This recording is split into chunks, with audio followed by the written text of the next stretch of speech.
The Tao and water are synonymous according to the teachings of the Tao Te Ching. You are water. Water is you. Think about the first 9 months of your life after conception. You lived and were nourished by amniotic fluid, which is truly unconditional love flowing toward you, flowing as you. Now your body is composed of roughly 3/4 water, your brain of roughly 5/6 water, and the rest is simply muscle composed of water. Reflect on the magical, mysterious nature of this liquid energy we usually take for granted. If you try to grasp it, it escapes. If you relax your hands, you experience it fully.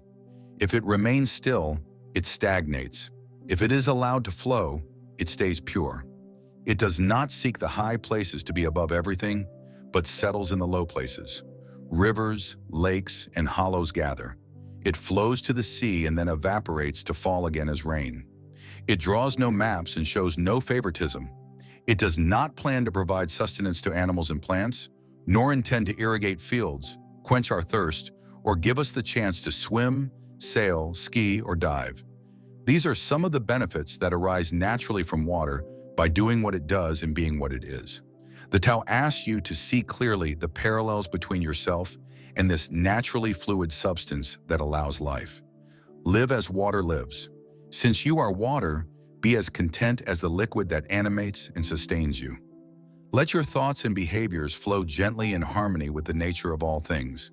It is natural to be kind, to allow others to be free to go where they wish, and to interfere as little as possible. It is natural to trust the eternal flow, to be faithful to your inner inclinations, and to keep your word. It is natural to treat everyone as an equal. All these lessons can be derived by observing the water that sustains all life. It moves without complications, and the benefits it brings arise simply from being what it is, in harmony with the present moment and knowing the truth of how to behave.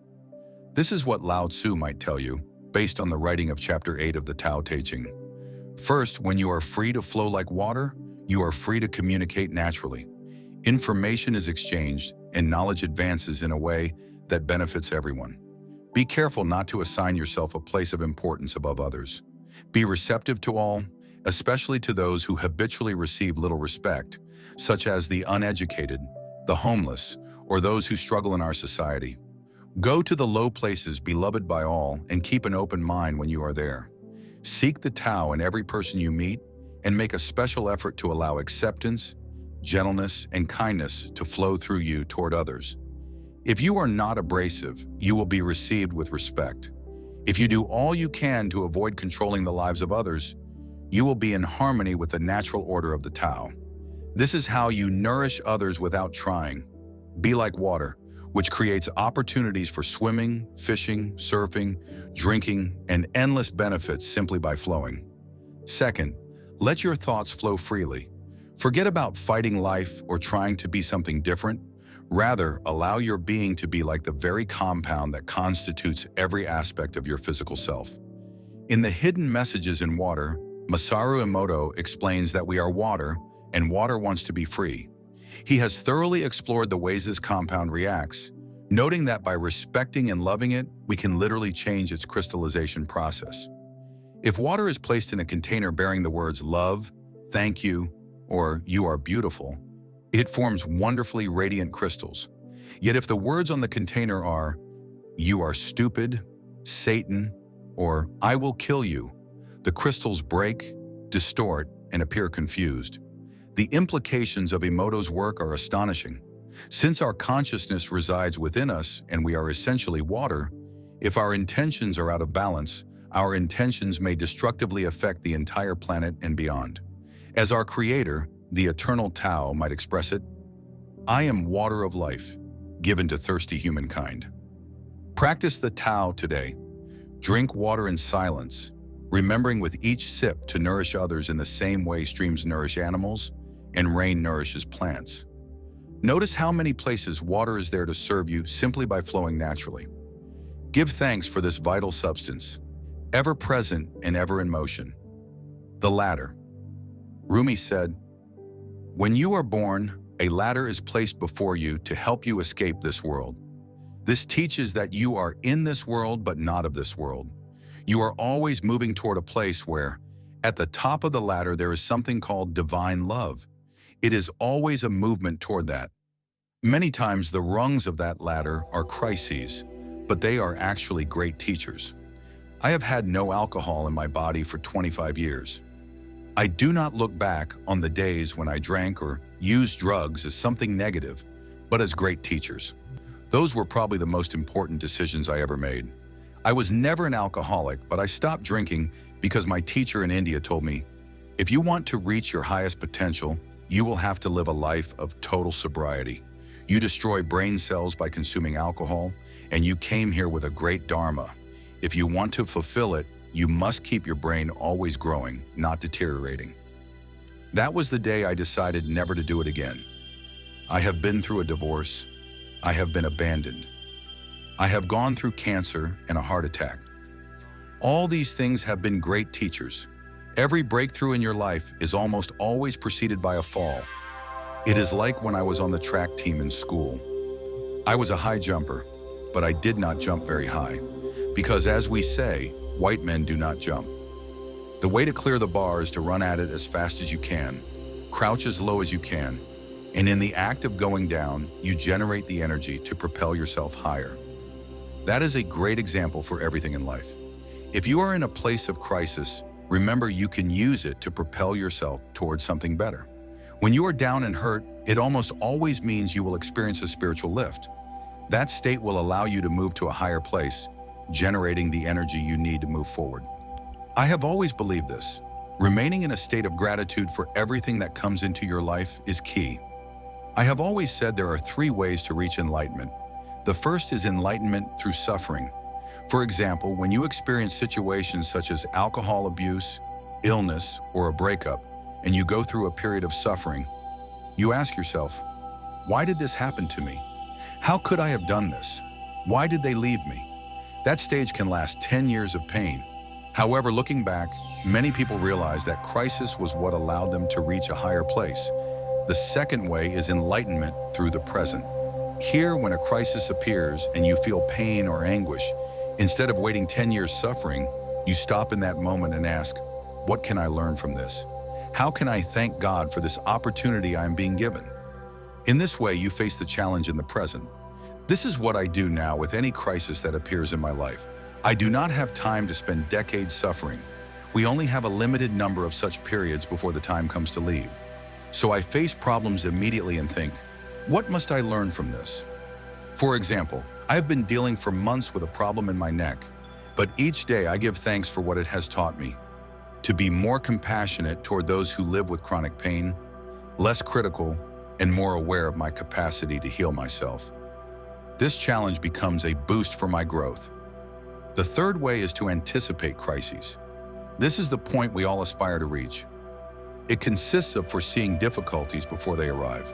For example, in an argument with your partner, you might normally respond with impulsive reactions that escalate the conflict. But if you anticipate, you can stop and choose a kind response. Even if you think the other person is wrong, you have the option to be right or to be kind. You choose kindness, and that frees you. Nothing really changes, but you find peace and grace. When you learn to foresee situations, you can avoid unnecessary conflicts. For example, if you see someone dangerous in the street, instead of confronting them, you simply take another route. You do not need to get involved or let your ego intervene. This state of anticipation allows you to live with serenity and grace.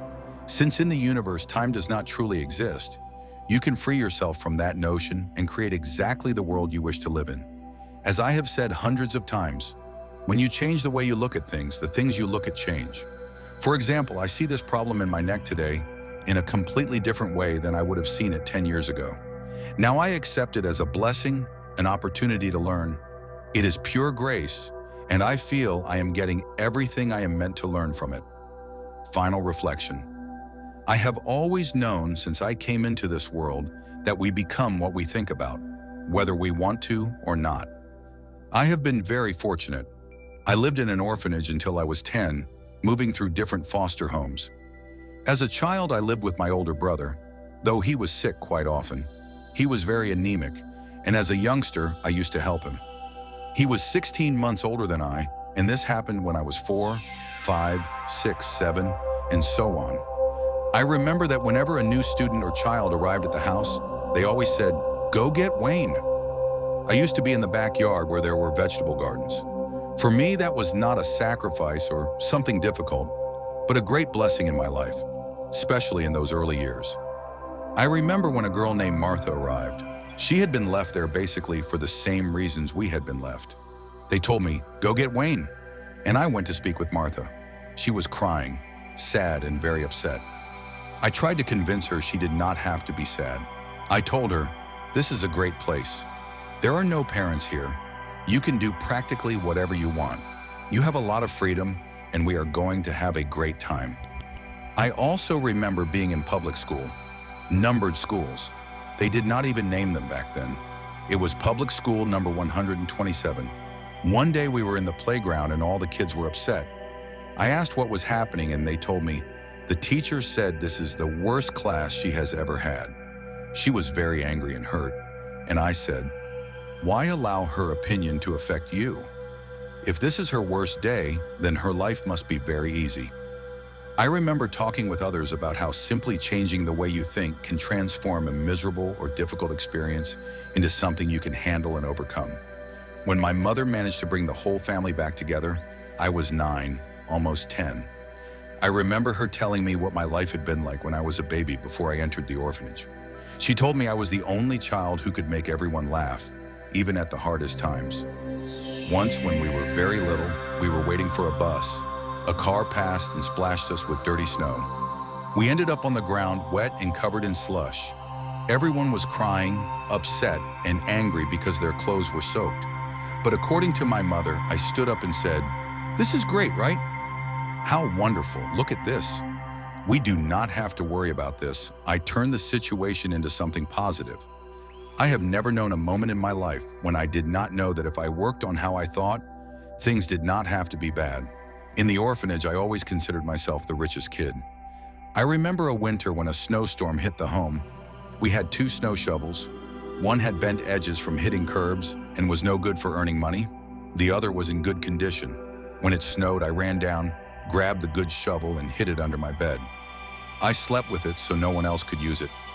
I got up earlier than everyone and went out to clear people's sidewalks, then knocked on their doors to tell them I had shoveled their path. Some thanked me, others gave me a dime, which may not seem like much, but back then it was worth a lot more. When I discovered that soda bottles like Coca-Cola were worth 2 cents if returned, it was one of the greatest revelations of my life. I used to follow people who were drinking soda and ask, "Are you finished with that?" If they said no, I would say, "Well, let me know when you are." And I would simply wait. I filled a coal bin with soda bottles and returned them for those 2 cents. While other kids complained they had no money or could not buy a donut or a Pepsi Cola, I always saw opportunities around me. No matter the economic situation, there was always a way to create something. Now I am 67 and I have never been unemployed, nor have I understood the concept of unemployment. It is not that I have not had jobs, I have always had more than I could handle, even in difficult economic times. My approach has always been that if you change your way of thinking, you can create whatever you want in your life. The power of forgiveness. Forgiveness is one of the greatest motivators that exist. If you carry bitterness, pain, or resentment toward another person, that toxic weight will never let you go. You have to release it. You do not need to make a call or inform anyone you are doing it. It is an inner process of purification. Love is forgiveness, 2 words that become one. Love is to forgive. You must forgive without expecting anything in return. When you do, your life clears and comes into focus. After I forgave, my life was transformed. I wrote my book the following week, and since then I have had no dreams or anguish about my father. I am completely at peace with him. I send love to wherever he is, and I understand that without those experiences, I would not have been able to help so many people or create wonderful things. What you carry inside, does not depend on what others do to you, but on what you decide to keep within you. Think of an orange.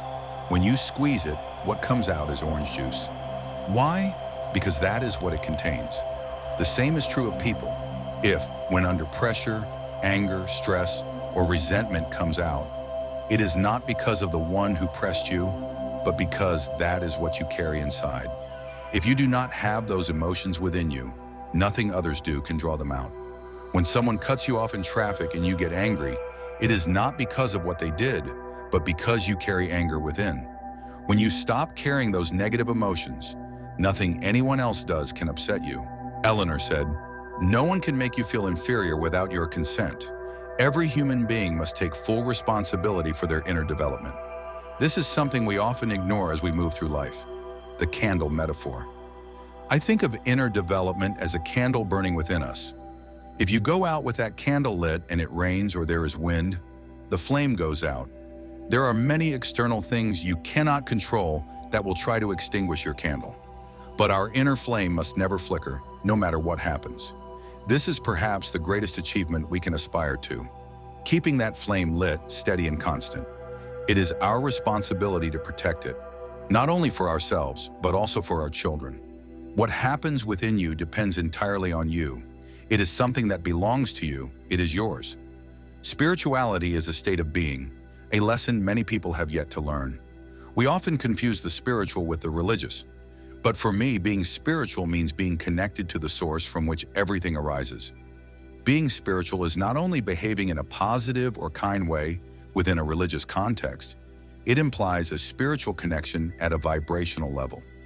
If you could have magical binoculars to observe and feel the source from which everything comes, you would discover that this source says, "I am the origin of all material and spiritual worlds. Everything emanates from me." This source manifests as love and goodness, and above all, excludes no one and nothing. Whenever an organization, thought, or system excludes some and privileges others, as happens with many organized religions, it moves away from the energy of the source. The energy of the source does not separate or discriminate. It is inclusive. A spiritual master from India named Patanjali, who lived in the time of Christ or earlier, said something about spirituality that resonates deeply with me. When you are steadfast in thoughts of harming neither yourself nor others, all living creatures cease to feel fear in your presence. This means we must be constant in thoughts of nonviolence and compassion. When I am asked whether I am a spiritual man, I answer that it fluctuates. There are times when I am generous, loving, creative, kind, and connected with God. And there are times when I lose my way, get frustrated, or let my ego interfere. Nevertheless, true spirituality is attained when you stop fluctuating, when you eliminate any thought that separates you from others, and when you have no thoughts of harm, judgment, or exclusion toward yourself or anyone else. In that state, all creatures cease to feel fear or rejection in your presence. Saint Francis, for example, lived in such a pure state that animals felt no fear around him. We can reach a level at which we no longer fluctuate. You can do greater things than those other teachers have done because we are all connected to the source. Think about it. When you go to sleep at night, you know your nails will grow a little by morning. You do not have to strive for that to happen. You do not work to make your heart beat, your hair grow, or your food digest. There is a force, a source in the universe that does all this for you. We all come from that source, but we forget. We forget and allow the ego to take us over. This ego makes us think we are what we have, what we do, or what others think of us. It makes us believe we are better than others and separate from God. A Course in Miracles describes it this way: being spiritual is not learning new things, but remembering. It says the memory of God comes to the quiet mind. It cannot come where there is conflict. A mind at war with itself does not remember the eternal gentleness. What you remember is who you are, because you must be as God created you. It is a process of returning to that memory, of living from that perspective. Spirituality is vibrating in harmony with the energy of the source, imagining what it is like, reaching for thoughts that resonate with that vibration. The ego versus the true self. In recent years, it has become clear to me that within each of us there are two selves. Muktananda called the ego Ed God out, the false self that expels God. This false self is the part of us that is not authentic, the one always seeking to win, to possess, to prove something. We try to prove who we are. We send our children to school and tell them, be better than others, win at all costs. In that way, they tend to believe they are only their bodies. though those bodies will change and can never be the same again. Yet within each of us, there is also a higher self. This higher self is the soul, the spirit. It is truly God. These two selves are not at war, but there is an ongoing inner battleground. Let me give you an example from my own life. There is someone on the internet named Watkins who publishes lists for everything, including the 100 most spiritually influential living people. In that list, they rank people from number 1 to 100, and I am on it. I am third on the list of the most spiritually influential living people. My spiritual side, my soul, tells me this is not relevant. I am not better than anyone because someone put me on a list. In fact, perhaps the most spiritually influential people are not even on that list because they do not care about being ranked. But then there is my ego that says, what does it mean to be number 3? Who are those more influential than you, and how can you surpass them? So my ego begins to compare. One of them is Eckhart Tolle, but he had Oprah, who is only number 8 on the list. Then there is the Dalai Lama, and I think maybe Eckhart and I could team up to nudge the Dalai Lama off the list. My ego does this constantly, but there is also that divine place in me, the place I am trying to explore here. Joel Goldsmith, author of great works such as A Parenthesis in Eternity, wrote, "There comes a time when some people understand the futility of this constant struggle to obtain material things that, once achieved, turn out to be shadows. At that point, they stop seeking in the outer world and begin to seek in God." That is what I have experienced. I stopped chasing things, money, fame, comparative achievements. It has been a long but powerful journey. I once asked my former wife, could you ever imagine, even in your wildest dreams, being married to the third most spiritually influential living person? She replied, they never called me to make that list. Besides, dear, you are not in my wildest dreams. The higher self and the divine spark. In the second chapter of Wishes Fulfilled, I speak about the higher self. This concept was clearly defined by a Bulgarian master named Omram Mikhail Ivanov, who taught about the initiatic sciences. I have studied his teachings deeply. They came to me powerfully. Ivanov wrote, our higher self is perfect, omniscient, and omnipotent, a fragment of God himself, a pure, transparent, luminous essence. Within each of us, there is a place that knows everything, that is all-powerful, that is a fragment of God. The Creator has planted in every living being a spark of himself, a spirit of the same nature as his. Thanks to this spirit, every being can become a creator. This means that instead of waiting for our needs to be met from external sources, human beings can work inwardly, using their thoughts, their will, and their spirit to obtain the nourishing and healing elements they need. Ivanov said, the teaching I bring is from the spirit of creation, not from matter. Success as an inner process. Thoreau expressed it. If you advance confidently in the direction of your dreams and endeavor to live the life you have imagined, you will meet with a success unexpected in common hours. This means success is not something you get in life. It is an inner process you bring to everything you do. Success does not come from what you do, it is something you carry with you.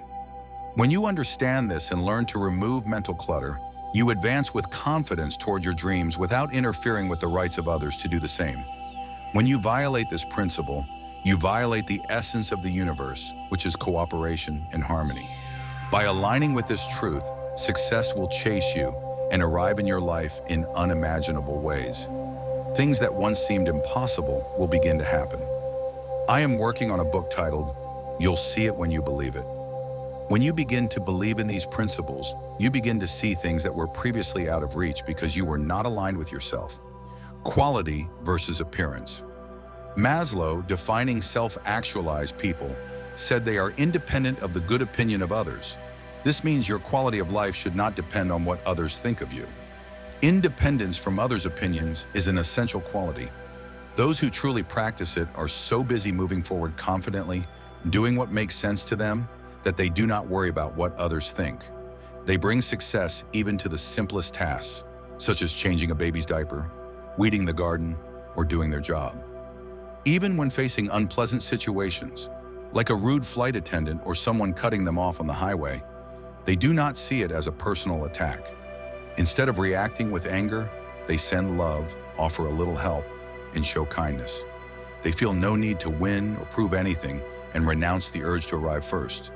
They have adopted a new way of being based on harmony, cooperation, and equality. A life based on quality, not appearances. Instead of seeking achievements and external goods, try living to acquire knowledge for the sheer pleasure of learning. Do not accumulate merit badges or awards based on external judgments. Read, study, or work because it makes sense to you, not because something must appear on a list or transcript.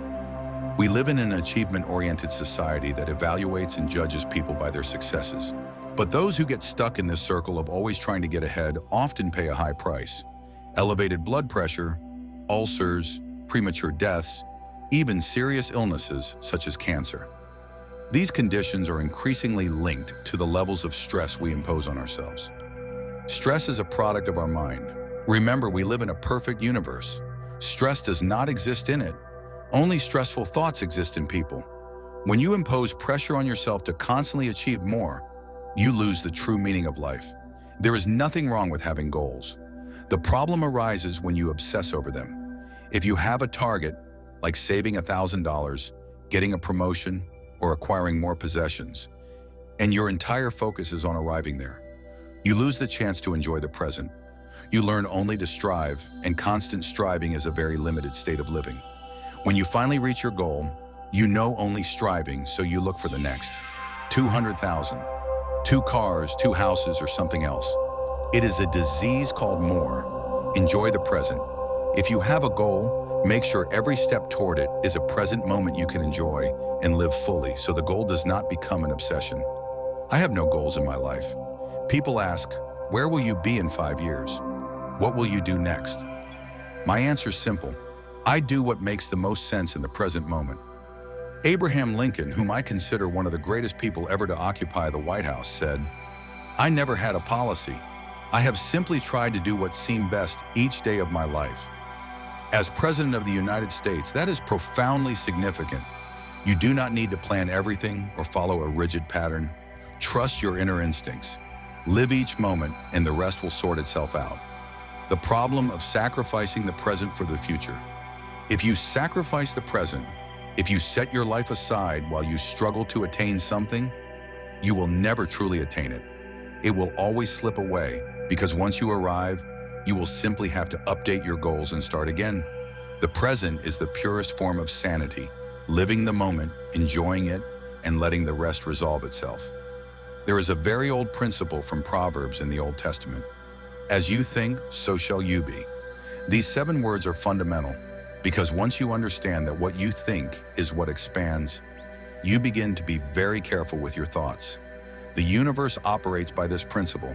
As you think, so shall you be. This is not only about believing it, it is about knowing it. Once you know, you watch your thoughts more closely, because all those doubts and negative ideas you harbor will manifest in your life. It is simple to begin changing this dynamic. Pay attention first to your spirit, the invisible part of you, and then to the physical. Most people do the opposite, allowing what happens in the physical world to affect their inner world. For example, I used to drive the same stretch between my office and my home every day, twice a day. Back then, my mood depended on circumstances, traffic, roadworks, delays. I allowed those things to determine my mood when I arrived home. Then I learned to change my perspective. Now, before getting into the car, I take a minute and a half, breathe deeply a couple of times, and visualize how I want the trip to be. Calm, peaceful. I do not run yellow lights. I am not impatient with the lady driving that Cadillac from 1977 in the left lane who seems to be sitting on the floor of the car. Instead of getting frustrated, I bless her. I say to myself, she is exactly where she needs to be. This universe is perfect. If there are roadworks, I think they are there for a reason. There are no accidents in this universe. Everything is in order. So I relax and make the trip calmly. When I get home, I arrive at the same time as before, but with a completely different mindset. The importance of perception. The way you perceive things within yourself can change your experience. This change in perception can transform what happens in your life. By adopting this way of thinking, you begin to harmonize your thoughts with what you want to attract. Everything you need to be completely happy, successful, and loved, you already have right now, at this very moment. You need only decide to believe it. Once a woman asked me, "What are the blockages to my happiness?" I replied, "The fact that you believe you have blockages. That belief creates the need for blockages to exist, and now you feel you must identify them. There are no blockages except those you create by believing in them. When you stop looking for blockages, you stop defending them. You begin to look for something else, something better, the responsibility for your happiness." Many people blame circumstances for their unhappiness. For example, they say, "Someone close to me is sick, and that makes me unhappy." I answer, "No, that does not make you unhappy. That person is sick, but their illness does not have the power to cause unhappiness in you. If that person were sick and you did not know it, would you be unhappy? Of course not, because you would not know. So their illness is not the cause of your unhappiness. What happens is that knowing it, you process the information in a certain way. This should not be happening. This is my friend. This is my mother. This is terrible." It is not about being cheerful in the face of someone's suffering, but about accepting that you are responsible for how you handle what happens within you. Your emotional state is your choice. My task used to be to teach people methods to manage their emotions more effectively. However, I now believe it is not about finding a method, but about being the method. You cannot depend on a method, just as a person with excess weight cannot depend solely on a diet, or someone who smokes cannot rely solely on a cure or hypnosis. You also cannot rely on someone else to be religious for you. It is being that makes the difference. I believe I was guided to help people understand they have greatness within themselves and to not fear that greatness. The reason many people fail to obtain what they want in life is not because they lack skills or abilities, but because they do not believe they deserve it. Or if they believe they deserve it, they fear it because they feel it is greater than they can handle. There is a truth in the universe that says it is not about getting everything, but about understanding that you already are everything. It is not about seeking happiness, but about knowing that you are happiness. You bring happiness to everything you do in life, instead of trying to get it from what you do.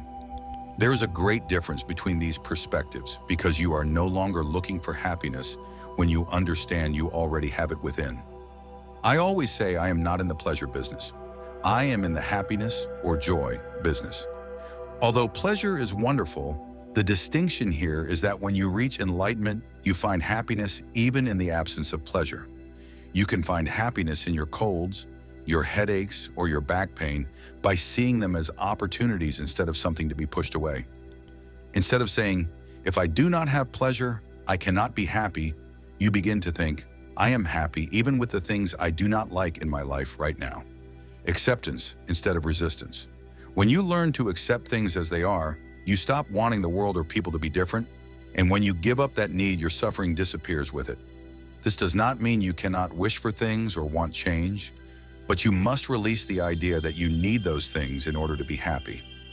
Bringing happiness to something is completely different from trying to get happiness from something. If you carry happiness with you, you will always have it. If you chase it, it will always slip away. To free yourself from past wounds, you must learn to detach from them. Our tendency to cling to pain instead of moving beyond it traps us in a constant state of unworthiness. Someone who has endured traumas, abuse, incest, the loss of loved ones, serious illness, accidents, family breakups, or addictions can get stuck in those wounds, urgently reliving them and seeking others to understand how terrible they were and still are. The ego uses that energy as a tool of power, both individually and in groups, to keep the focus on personal struggles. Yet this can block spiritual progress and reinforce the belief that one is unfortunate. Clinging to the wounds of our lives continuously reminds us that we are not worthy of what we truly desire, perpetuating suffering. Healing and closing wounds matter. When a physical wound is open, the body works quickly to close it. If it stayed open too long, it would become infected and could endanger the whole organism. This process also applies to our inner world. Allowing a wound to close and heal is essential for emotional and spiritual health. Keeping a wound open in our mind or emotions guarantees the pain will persist and limit our capacity to move forward. When you go back to the past and continually relive your pain, that harvest of bitterness prevents you from feeling worthy. So do not lead your interactions with your wounds.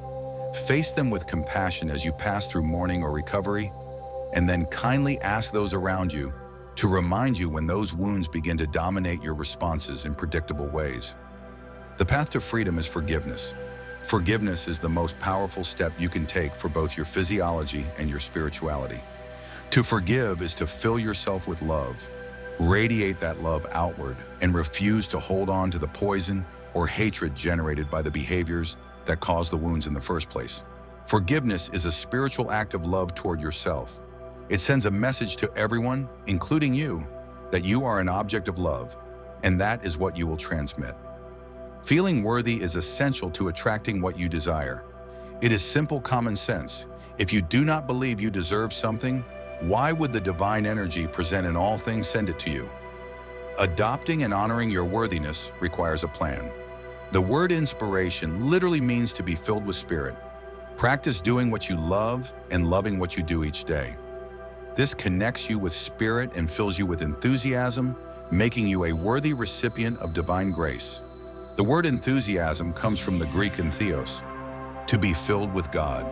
Strive to eliminate inner habits of pessimism, negativity, judgment, complaining, gossip, cynicism, resentment, and fault-finding from your vocabulary and from your inner dialogue.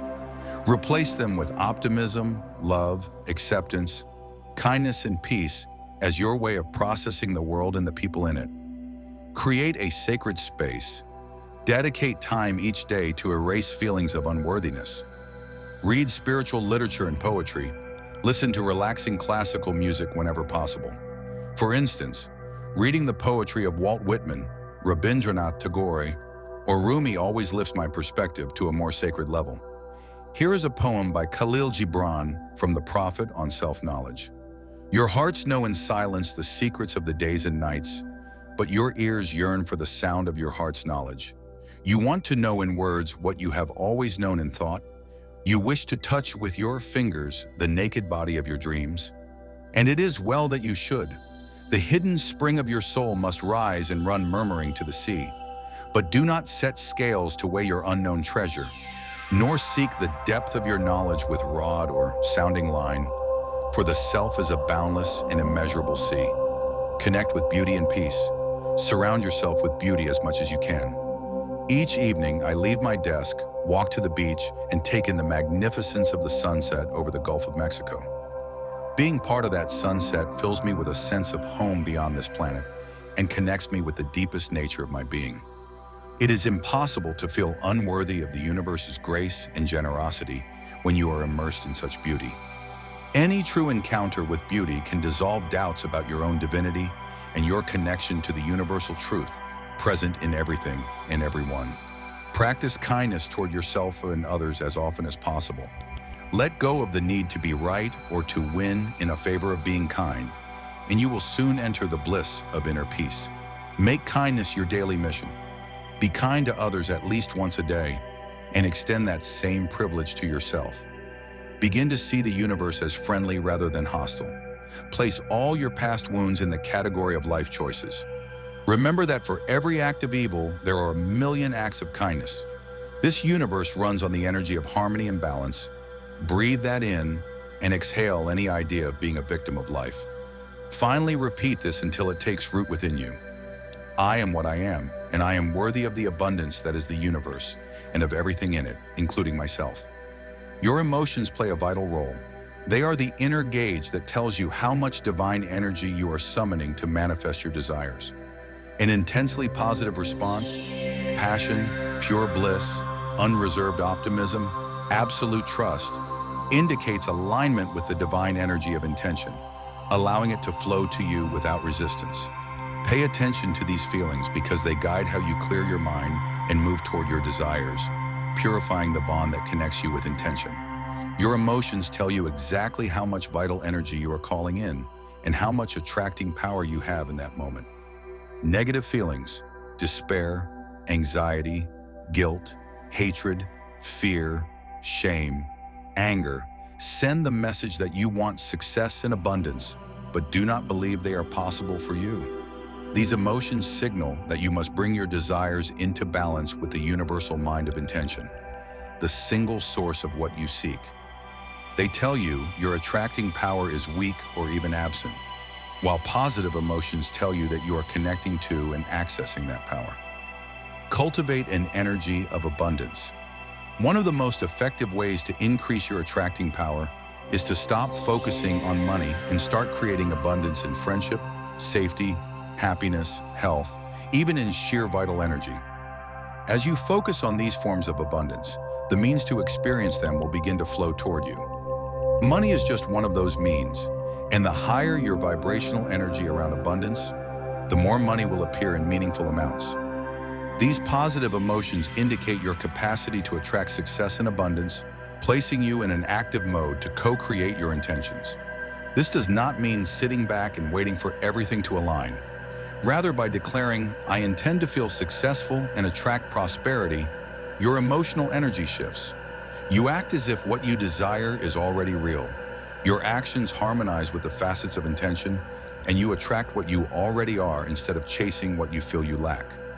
Use your emotions as guidance. Monitor them as a navigation system toward the universal mind of intention. When you experience low-energy emotions like anger, hatred, anxiety, or despair, take them as signals that your desires are completely out of tune with the field of intention. In those moments, remind yourself that you want to feel good and activate a thought that supports that well-being. Develop an attitude of gratitude for everything that appears in your life. Fill yourself with wonder and appreciation, even if what you desire has not yet arrived. Even the darkest days should be met with gratitude. Everything that comes from the source has a purpose. Be grateful as you strengthen your reconnection with that from which you and everything else have arisen. Vibration and universal energy are at work in you. The energy that creates worlds and universes is within you. It works through attraction and vibration. Everything vibrates. Everything carries a frequency. As St. Paul wrote, God is able to provide every blessing in abundance. Tune to God's frequency, and you will know this beyond any doubt. Remember, your natural state is joy. You are the product of joy and love. It is natural for you to feel these emotions. If you find yourself anxious, stressed, or depressed, remember that you have stepped away from your natural state. Choose thoughts that make you feel good. Consciously select them solely by how they make you feel, not by how popular or accepted they are. Ask yourself, does this thought make me feel good? If not, try another. Eventually, you will find one that resonates, even if only briefly. The memory of a beautiful sunset, the expression of someone you love, an exciting moment. What matters is that it awakens a good emotional and physical feeling in you. Be like a baby. Live in joy. Watch babies and commit to emulating their joy. You did not come here to suffer, to feel anxious, fearful, stressed, or depressed. You came from the divine consciousness of joy. Babies have done nothing to be so happy. They do not work. They have no goals beyond expanding, growing, and exploring this astonishing world. Yet they live in a constant state of love. Find joy in service. As Rabindranath Tagore, one of my favorite spiritual teachers, wrote, "I slept and dreamed that life was joy. I awoke and saw that life was service. I acted, and behold, service was joy." Everything can be joy, in your inner world and in the outer. Dream with joy, act with joy, and above all, remember this: do not feel good because the world is in order. Your world is in order because you feel good. Now let me share one of the finest reflections from a dear friend whose words have had a powerful impact and changed countless lives. What is present in your life while you pursue a goal? Another way to ask it, are you truly enjoying yourself while you chase that goal? Whatever it is, if you are not really enjoying the doing, because you are so focused on becoming something, on achieving and reaching that future point, then the enjoyment of what you do is greatly diminished or disappears altogether. All you want is to arrive, and you are not there yet. That is the nature of stress. Stress means a continuous focus on the next moment, which pulls you out of the present into something non-existent, because the future exists only as a thought. You are dragged into that so-called future, a neverland that never arrives. You cannot reach the future because the instant it becomes real, your life is the present moment. With this mindset and excessive focus on becoming, arriving, achieving, you lose entirely the dimension of being, and your life becomes unbalanced. Even if, in the world's eyes, you attain fame, wealth, or worldly success, you may remain a frustrated, unhappy human being, perhaps pretending to be happy, but not truly so. Then you reach for drugs or alcohol, bounce from one relationship to another, or compulsively chase the next thing and the next, accumulating more of this and that. That is not mastery of life. Even if you have your own private jet, it does not mean you have achieved mastery. You could be completely deluded. Of course, you might own a jet and still embody mastery, but not because of the jet. Our purpose here is to find balance. The emphasis of this teaching is to discover the dimension of being, the awareness of being, which is why I speak so often about the present moment. This is always the moment in which your attention can go fully into the now. When you withdraw attention from becoming and from doing, what arises is the dimension of being. It is accompanied by a cessation, sometimes brief but vitally important, of thought. In that instant of full present moment awareness, beginning with sense perception, you suddenly become aware of your surroundings. You may also become aware of the inner field of energy. You are alive in this present moment. Life is around you, perceivable through the senses. You hear, feel, see, smell. There is also a vitality within your body. You become aware right now of a sense of aliveness inside and out. Beneath what the senses register, there is a field of life you can notice in the present. That is the dimension of being or presence. It is what you are in essence, and the essence of everything. When that realization dawns, it is not the person who realizes it. It is the universe recognizing itself. Your life on a cosmic scale is a moment. It passes quickly. So the constant frustration and discontent, the sense that something is off, that something vital is missing, drives you to seek the next thing to fill the gap. I must find it. If you do not recognize that what you seek is already here, there will always be a sense of lack. The dimension of being is accessed in the present. Doing requires time. You cannot do anything without time. To make a cup of tea takes time. To become a doctor, musician, dancer, anything takes time. That is the temporal dimension. Yet paradoxically, you never experience time directly except in your mind, as anticipation of the next moment or memory of the last. Ask, where is time? And all you ever find is the present. On the surface, time is useful. You can do things and move from ignorance to knowledge. But another face of time appears when you compare a photo of yourself at 20 with the mirror at 40 or 50. What happened? Time. Even if you are young and strong, you know time will erode appearances. This is not tragic unless you derive identity from the body. Ultimately, time kills. On one side, time lets you do and become. On the other, it withers you, like a flower or a piece of fruit. You can observe time's effects, but never time itself. It leaves evidence, a dead body, a shriveled apple, but it is never present to the senses. Paradox. Something beautiful can happen for those not fully identified with form, who have access to being. As the physical vehicle is eroded by time, the dimension of being can shine more clearly. The body weakens and ages. The light of consciousness brightens. You sometimes meet older people in whom, as the body fades, the ego dissolves and a beautiful presence remains. That is your last opportunity as you age. Better not to wait until death is near, because you may be too absorbed in doing and time even to look. The mind-made self focuses more on the negative than the positive. To be free, you awaken to what you are beyond your story and life situation. Stillness is always a good beginning. Many people feel extremely uncomfortable with stillness. Yet here we are in higher education, training the mind to think and apply thought. Wonderful, an evolutionary leap. But every advance has a downside, and we can see it. Millions are not using their minds. They are at the mercy of their minds. People say, "I think," which sounds reasonable, but they do not say, "I make my heart beat," because the heartbeat happens to you. In most cases, thinking also happens to you. Thoughts appear suddenly. This is the current human condition. Except for the few entering a spiritual awakening, the many are fully identified with the conceptual mind, the incessant stream of thought that they mistake for themselves. Worry makes this obvious. At 3 in the morning, fearful thoughts about possible outcomes arise and keep going. You are trapped. The beginning of awakening is to see a thought arise, not identify with it, and recognize it as a thought. That is the awakening of consciousness.